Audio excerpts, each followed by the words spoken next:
Alright, so we're here to finally look at this Ever Crisis trailer. We're taking a bit of a break from the Rebirth trailer. We'll get back into that, I'm sure, probably tomorrow. But I did say we'd get to this when we could get to it. And as I mentioned during Summer Game Fest when this trailer came out and the Rebirth trailer came out, I had seen some little things on social media about this trailer. Like I've seen Sephiroth, I've seen like memes and jokes about like Sephiroth. I think trying to call Genesis or something like that. I think this trailer has like the characters from First Soldier. I know that they've announced the closed beta, and I think that's Android only, unfortunately, and I have a damn iPhone. I know you could do like blue stacks on PC and stuff, but whatever, it ain't that serious.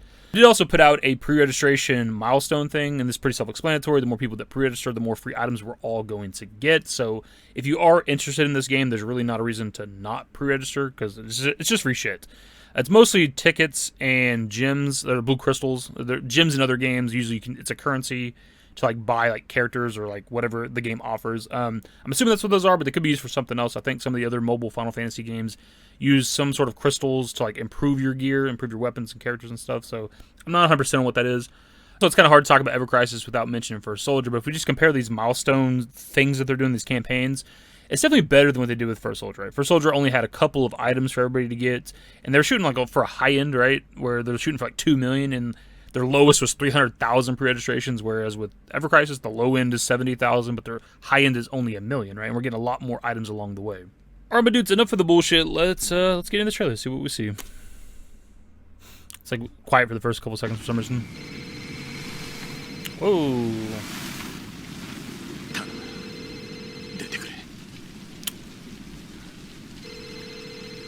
Is it supposed to be in Japanese? Genesis? Okay, I see. We still don't know Sephiroth. Change. Alright. So Red 13. Yeah. Gojo.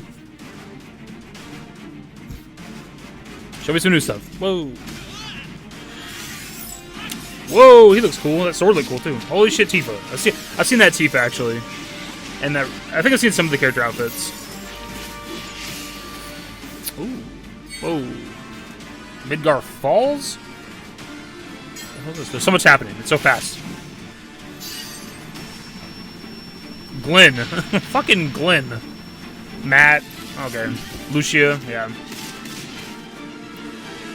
I will say this will be interesting, because this is what we talked about a lot with First Soldier, was the lore potential with it, and there wasn't much to be had because it was a fucking battle royale, right?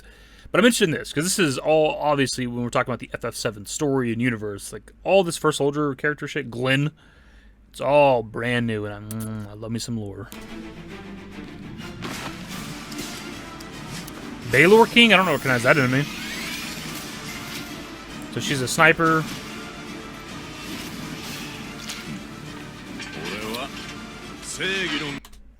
I see people joking about this being...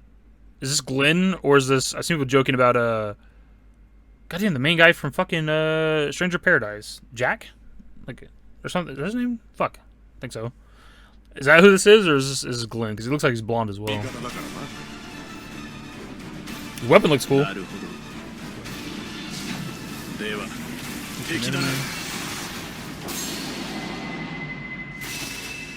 That's it? I guess it was a pretty short trip. Pretty sure it begins now for iOS and Android. Closed beta. Test on Android June 8th to June 28th. Okay. So yeah, that's kind of cool, I guess. I thought there was more to like the Sephiroth calling Genesis thing, because people were just talking about that like crazy that first like day or so, and it's just he called Genesis and Genesis didn't pick up. I'm like, okay. But yeah, I'm looking forward to the First Soldier shit, dude, because First Soldier like is what 30 years before the start. It's either 30 years in the past or 30 years before the start of the Soldier program or whatever. So there's a lot of interesting stuff that could be derived from that time frame, because it's just like a whole history of like FF7 we just don't really have anything for. It'd be kind of cool to get the origins of all that shit. I've always liked the idea too, and I know people have different opinions on it, but like Glenn's clearly blonde, so you could do like a Cloud dad situation there. That'd be kind of cool, I think. I'm not sure if the time frames add up exactly, because obviously First Soldier set like 30 years in the past. I don't remember off the top of my head exactly when Cloud was born, but he does talk about his dad dying at one point in FF7 Original. I thought it was called Flashback, did a quick skim, couldn't find the quote, but he mentions either that his dad died when he was young or that his dad died during the war or something like that. But I think it makes a lot of sense if his dad was in the early stages of the Soldier program why Cloud is the badass that he is, right? Because he was born with that shit, right? And it explains why he's able to go toe-to-toe with Sephiroth and shit. And more so than just Cloud being a part of, like, Shinra and being a part of the soldier program, even though he's, like, a Shinra grunt or whatever, like, just his dad having that in his body and making a kid with a woman, like, Cloud's just born enhanced. I think that's kind of a cool idea. They don't have to go there out. That's just like a little tangent, a little discussion, a little theory that I've enjoyed when it comes to First Soldier. And I just want that for like a lot of the kind of characters we don't know shit about when it comes to FF7 original, right? We barely hear about Cloud's dad. We barely even get to see Claudia. I would like a little more Claudia if we can.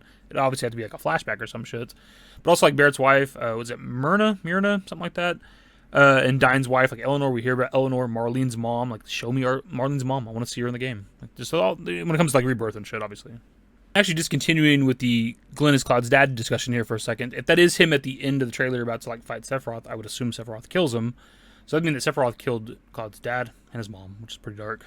The obvious takeaway from this trailer is all the new First Soldier stuff. There's probably like stuff we can see in menus and shit, and like some of the weapons. Like Cloud has a sword that I think is like a twin stinger from OG FF7 or something like that. I've seen people talking about that on social media as well. Like we probably pause and look at certain things here and there. I think we see Ifrit get equipped or binded to somebody in the menus.